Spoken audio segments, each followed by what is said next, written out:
Hi friends, இன்றைக்கி ஒரு Wednesday. இன்றைக்கி நான் என்னெல்லாம் சாப்பிட்டேன்னு பார்க்கலாம். மார்னிங்க்கு பிரெட் இருந்துச்சு, சரி அதை முடிச்சு விட்டுறலாம் அப்படின்ட்டு 2 பிரெட்டு நான் ஃப்ரெஞ்ச் டோஸ்ட் பண்ணி எடுத்திருக்கேன். அது கூட காஃபி. இதுவே பயங்கர ஃபில்லிங்காக இருக்கும். லஞ்சுக்கு செம்ம ஹெல்தியான ஃபைபர் ரிச் சாட்டட் வெஜிடபிள்ஸ் எடுத்துக்கிட்டே இதில் என்னென்னலாம் சேர்த்துருக்கேன்னு பார்த்தீங்கன்னா carrot, cabbage, capsicum, mushroom, green peas இந்த 5ம் போட்டு கோகனட் ஆயிலில் சால்ட்டு, பெப்பரு, மஞ்சள் தூள் இது 3ஐயும் சேர்த்துட்டு ஜஸ்ட்டு சாட்டே பண்ணி எடுத்தது தான் பயங்கர டேஸ்ட்டாக இருக்கும். நீங்கள் ஒரு டைம் ட்ரை பண்ணி பாருங்கள். அதுக்கப்புறமா ரெஃப்ரெஷ் ஆகிட்டு ஒரு 4:35 அந்த மாதிரி டைமில் கிரேப்ஸும் குவாவும் எடுத்துக்கிட்டேன்.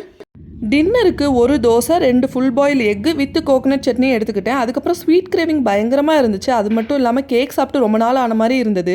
அதனால சாக்லேட் ட்ரஃபிள் கேக் குட்டி பேஸ்ட்ரி மட்டும் வாங்கி ட்ரை பண்ணியிருந்தேன். செம்ம டேஸ்ட்டாக இருந்துச்சு. ரொம்ப நாளைக்கு அப்புறம் நல்லா என்ஜாய் பண்ணி சாப்பிட்டேன். எனக்கு எப்போவுமே சாக்லேட் கேக்ஸ் தாங்க ஃபேவரட். உங்களுக்கு இது ஃபேவரட்டான கேக்குன்னு கமெண்ட் பண்ணுங்கள். அண்ட் இந்த சேனலோட கண்டென்ட் உங்களுக்கு பிடிச்சிருந்தா please like, share, subscribe and comment.